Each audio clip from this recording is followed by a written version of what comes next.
pleasure to address this very important business forum of DAKE, and I had the honor and pleasure to meet most of you during my previous visit to this great brotherly country. And today is a time when the entire world is passing through very difficult challenges. And today is a time when the entire world is passing through very difficult challenges as a result of COVID and then this ongoing war and of course other difficulties. And as they say, when the going is tough, I have amended this quote, then the tough gets tougher. So I think this is what we should be doing today. We had a great get-together last night where we had very frank discussion. And obviously I'm not going to repeat what I said last night. Suffice it to say that we are here to convey this message to our Turkish brothers and sisters. President Tayyip Erdogan and his team, and to Turkish business community, that we genuinely and seriously want to work with you not only to further strengthen our brotherly relations that has taken care of itself from centuries. What is very important at this point in time is to transform this brotherhood and fraternity into promoting our trade, investment, and cultural relations. And it's not difficult. That even though we don't speak the same language, but we come from the same religion. Even if we don't understand Turkish or Urdu extensively, but we come from the same culture and we have shared history and we have been partner with each other, supporting each other through thick and thin. And it is a matter of record in that in contemporary history, I have received hundreds of Turkish businessmen from 2008 to 2018.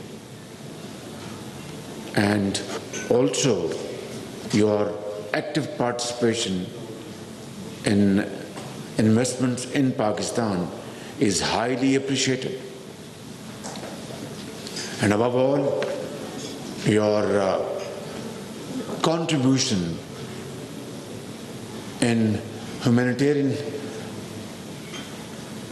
projects in Pakistan is very well known. I said this last night, and even at the cost of repetition, that the entire population of Pakistan witnessed your great efforts during earthquake, during floods, led by my brother, Excellency President Tayyip Erdogan himself and the First Lady. Today, we are here to seriously engage ourselves with you because you are very serious-minded business people and your achievements are outstanding. It's a shining example for all of us. I wouldn't want to take more time because we are going to listen to you today. But let's do 3, 4, 5 things so that we are able to achieve our targets. Pakistan has a buoyant automotive industry, and yours is far superior, no doubt about it. But then it's a question of competition, and in order to promote our sales, not only between 2 countries to third countries, let's collaborate and cooperate. For example, in your automobile industry, as I said, your quality is second to none. You are exporting to Europe, so those standards have to be met. But what we can do is, through mutual agreements, manufacture parts and components of automobiles at lower cost, because your labor is very expensive. Ours is still comparatively cheaper. So we can have this wonderful win-win collaboration in this automobile industry. And then, of course, you produce your own grain and you are self-sufficient in wheat, we know that. But your textile industry is again, very strong. Pakistan textile industry is also, very rich in experience, and we have, great giants sitting here on the right side who are leaders of textile industry. So again, there can be, space and gaps to be filled by joint cooperation in textile, for example. Without going into details, this is again a win-win, collaboration between 2 brotherly countries. And then you are far ahead of Pakistan. In fact, you are one of the world's leading country in building dams, hydel power generation projects, and then renewable energy.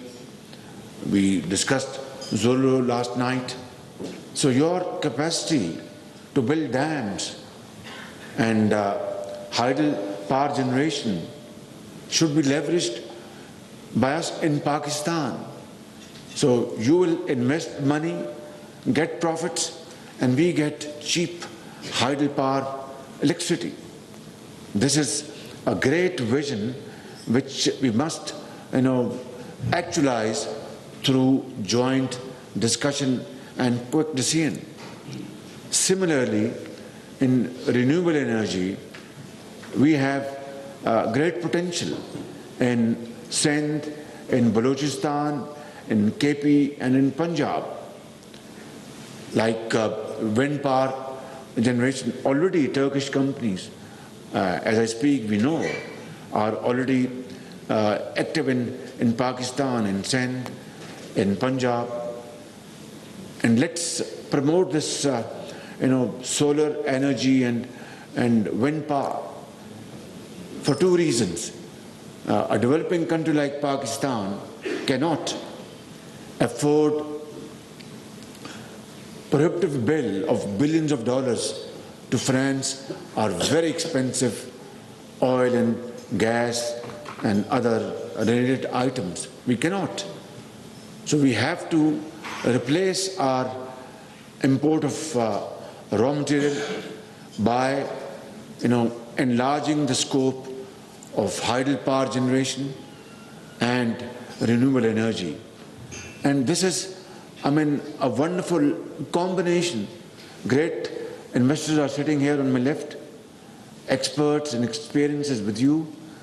Please come to Pakistan, and all our cascade from Dayamir Bhasha down to Tarbela Dam and Mangla is full of potential of 40,000 megawatts. 40,000 megawatts. And this will have two wonderful impacts. That it will control flash flooding. It will definitely be very helpful, because once you have such floods, it is devastating, and we've seen in 2010. And two, exploit these great potential points and convert them into energy. So, how to go about? These are matter of details. This late morning, I am just trying to, elaborate broad parameters of our future cooperation, which must be kick-started before I finish my humble, comments. And three, you will have profits, and we will have these great advantages, including, restricting desiltation process through this investments from north to south. So I think these are some broad areas where our cooperation can be very, very productive and profitable. Yesterday I met this young gentleman from Zulu. He is now bearded. I took some 20 seconds to recognize him, and so he's here. And they have been very keen. They have invested in sand and in wind power, and they were very keen to invest in solar. Finally, this moment has come, and all hurdles have been cleared. So what I'm saying is that these are milestones to be achieved. Only then will this have a semblance of reflection of our brotherly relations, which are very genuine. They're not artificial. I mean, a taxi driver here in Ankara or in Istanbul or in Lahore, in Karachi or Peshawar or Quetta, I mean, once he knows that a Turk brother is sitting in his taxi, he will say, I will not charge you, as they would not charge in Istanbul or in Ankara. Or when somebody is sipping coffee in a Turkish coffee shop, once he's known that he's from Pakistan, they will say, thank you, you are a brother, Kardesh. So I think this is what the spirit is all about. And it is not from today or yesterday, it is from centuries, my brothers and sisters. So I'm here today with my great team, on left and right, and of course on this right side, on the left side, to convey this message to you in no uncertain terms, and absolutely, loud and clear, that I will be, along with my colleagues, we will be, welcoming you with both arms to come and invest in Pakistan, promote trade, and through innovative measures, through modern technology and modern skills. We have a very young population. 60% of our population, span from, from 15 years to 30 years. And it is a big challenge, but according to this Chinese time-tested quote, a challenge has always with it, opportunities. So, this young generation in Pakistan, boys and girls, we can, and I offer this, great, opportunity here, that let's train them with modern skills and technology, IT-led technology, so that they are empowered, and then they become, leaders of Pakistan. And today, Today, I'm telling you that our neighboring country, India, their IT field exports something like $200 billion worth IT products, and ours is just $1.5 billion. It's a shame. So I think this is again a great opportunity for us to collaborate, and we have now a sizable base of IT knowledge in Pakistan, but this needs to be further multiplied many-fold. So this is again a great area of cooperation. Similarly, agriculture, dairy farming, I know a project is coming up in Lahore through joint venture. Mia Mancha, I think he's putting up a dairy farm with Turkish collaboration. So all this is very well, very good. But then it is not enough. Rather, it's very, it's insufficient and does not reflect our brotherly relations. So let's resolve today. I've requested my brother, Trade Minister, that before we conclude this meeting, he must sign a letter of intent that yes, through our untiring efforts, we shall achieve a trade figure of $5 billion in 2 years to come. Difficult, but not impossible. Nothing is impossible in this world, provided we have the will to do. Honorable Foreign Minister has reminded me of this visa issue, and I want to tell you, categorically that we will, inshallah, resolve this issue, and visa will not be an obstacle. Rather, we will have this visa turn into visa where we all earn and spend. So let's do this in a manner which is befitting and mutually beneficial. At the end, I'd like to quote Iqbal's part of his stanza, which is very relevant in this day and age for both of our countries. Jahan-e taza ki hai, afkar-e taza se namood. Jahan-e taza ki hai, afkar-e taza se namood, ke sang o khich se hote nahi jahan paida. Ke sang o khich se hote nahi jahan paida. Ke modern societies, innovative world and progressive societies, prosperous societies are not built through building palatial buildings and houses. If palatial houses were to be the hallmark of modern societies, then let me confess and admit we have such build fantastic buildings in Islamabad, in Lahore, in Karachi, in Quetta, and Peshawar. But that's not how modern societies are built. Iqbal says, "Ke sango khich se hote nahi jahan paida." Through marble and brick and mortar, you can't build modern societies. It is only through innovation, through modern techniques, through knowledge, through hard work, through untiring efforts, through sacrifice, which you have done and which we must do. And together we will, inshallah, achieve our position in the community of nations. Thank you very much. Allah bless you.